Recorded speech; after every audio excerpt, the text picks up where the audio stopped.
जय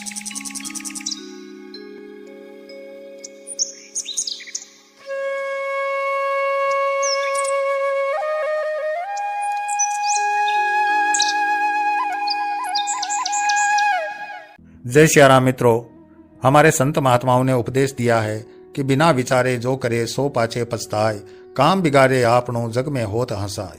हमें कोई भी कार्य करने से पूर्व उस पर अच्छी तरह चिंतन मनन कर लेना चाहिए, सोच विचार कर लेना चाहिए, नहीं तो बाद में राजा ब्रह्मदत्त की तरह पछताना पड़ता है।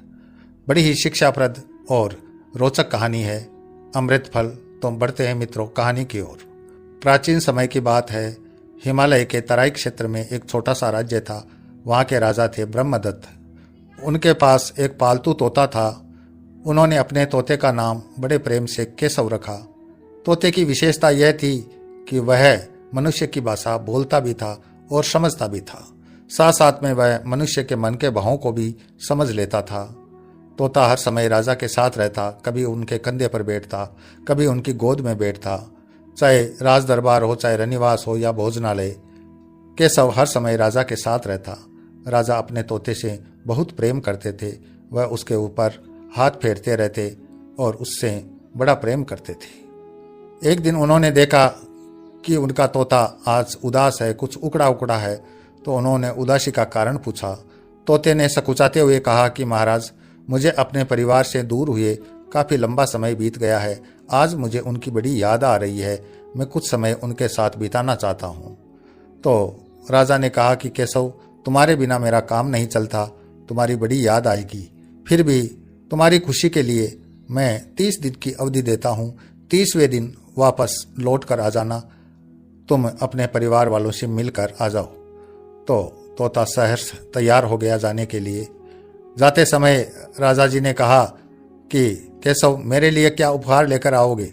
तो केशव ने कहा कि मैं आपके लिए ज़रूर कुछ ना कुछ उपहार लेकर आऊँगा और दुर्लभ उपहार होगा वो।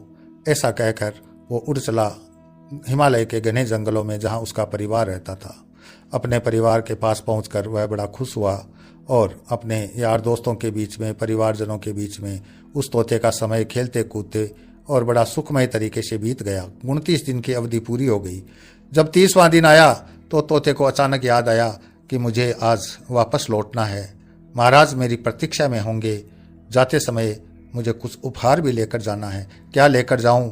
महाराज के पास किसी चीज़ का अभाव नहीं है, फिर भी मुझे कुछ न कुछ तो लेकर जाना है। तो मित्रों, उस क्षेत्र में एक विशेष फल पाया जाता था जो एक दुर्लभ फल था। उसका नाम था अमृत फल।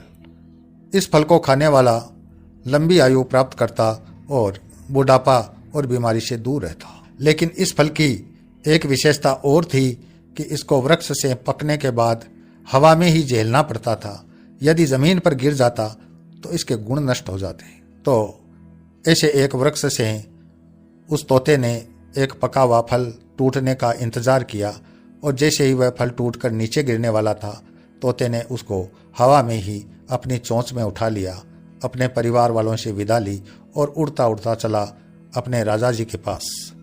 उधर राजा ब्रह्मदत्त भी अपने पालतू तोते को याद कर रहे थे, उसकी प्रतीक्षा कर रहे थे कि आज 30 दिन की अवधि पूर्ण होने वाली है, लेकिन केशव अभी तक पहुंचा नहीं।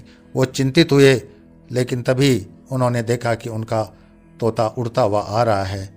वह आकर उस फल को राजा की गोद में गिरा देता है और कहता है कि महाराज, ये उपहार मैं आपके लिए लेकर आया हूँ। यह एक फल है जिसका नाम अमृत फल है। आप इसको खाइए ताकि आप लंबी आयु प्राप्त करें और आपका शरीर वृद्धावस्था और बीमारी से सदा मुक्त रहे। राजा बड़ा प्रसन्न होता है अमृत फल पाकर, लेकिन फिर विचार करता है कि मैं अकेला इस फल को खाकर युवा बना रहूँगा, कल को मेरे बेटे पोते होंगे, वो मेरे सामने बूढ़े हो जाएंगे, तो यह बड़ी असहज और असामान्य स्थिति होगी। कोई ऐसा उपाय करते हैं कि एक फल से अनेक फल बन जाए। वो तुरंत बगीचे के माली को बुलवाते हैं, आदेश देते हैं कि इस फल को ले जाकर बगीचे के मध्य में गाड़ दो और बराबर पानी से सींचते रहो, पूरी सुरक्षा करो। और माली ने राजा की आज्ञा का पालन किया।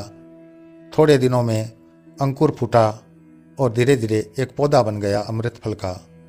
माली बराबर प्रगति की सूचना राजा तक पहुंचाता था। धीरे धीरे वो पौधा वृक्ष में बदल गया और वृक्ष में मंजरी आई, फिर फल लगने लगे, राजा ने माली को सख्त आदेश दे दिया कि उस वृक्ष का फल पकने के बाद तुम्हें उन फलों का ध्यान रखना है। कोई भी फल पककर ज़मीन पर नहीं गिरे, उनको हवा में ही उठा लेना है, हवा में ही पकड़ लेना है। तो वह माली एक कपड़ा लेकर उस वृक्ष के नीचे ही डेरा लगाकर रहने लगा कि कोई फल पककर हवा से नीचे गिरे और माली बीच में ही उस फल को अपने कपड़े में झेल ले और फिर राजा के पास लेकर जाए। लेकिन मित्रों, एक दोपहर ठंडी ठंडी हवा चल रही थी।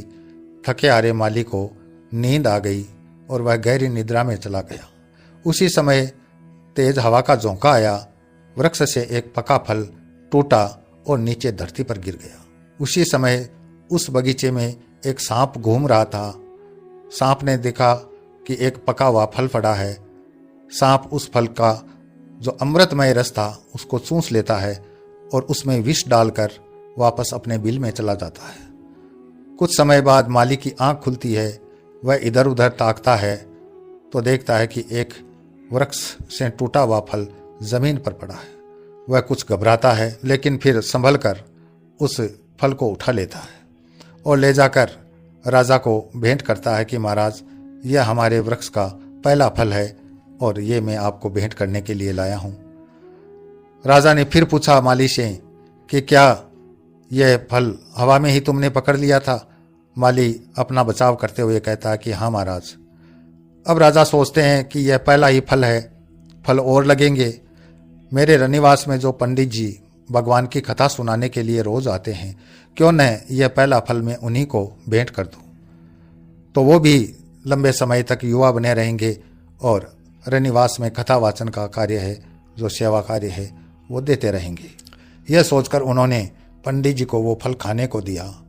पंडित जी ने वो फल खाया और विष के प्रभाव से उनका शरीर नीला पड़ गया और थोड़ी देर में ही मृत्यु हो गई। राजा को यह देखकर बड़ी घबराहट हुई कि यह तो ब्रह्म हत्या हो गई मेरे हाथ से।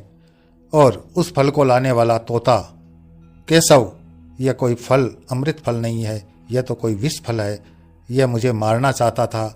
ऐसा सोचकर उन्होंने क्रोधावेश में आकर तोते की गर्दन मरोड़ दी। तोता मर गया। राजा को बड़ा अफसोस हुआ तोते के मरने का। फिर भी उन्होंने सोचा कि ऐसे तोते का तो न होना ही ठीक है, जो मुझे मारने का षड्यंत्र रचता है। और भी अनेक फल लगे हुए थे।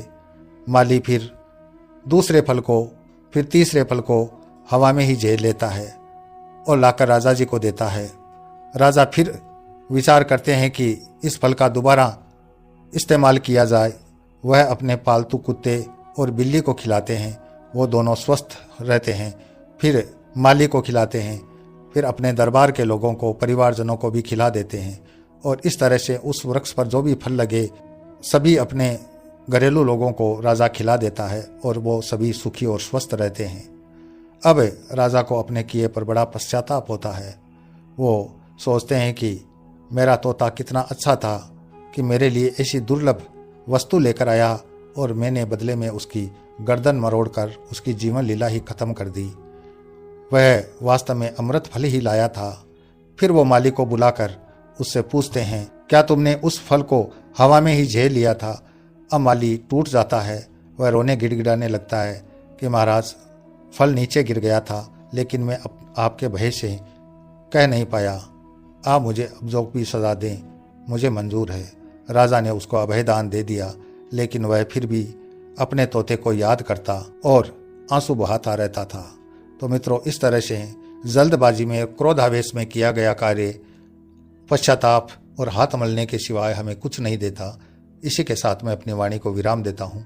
मेरे साथ बने रहने के लिए मेरा चैनल सब्सक्राइब कीजिए और बेल आइकन को प्रेस कीजिए। अगले वीडियो में फिर मिलते हैं, तब तक के लिए जय श्री राम।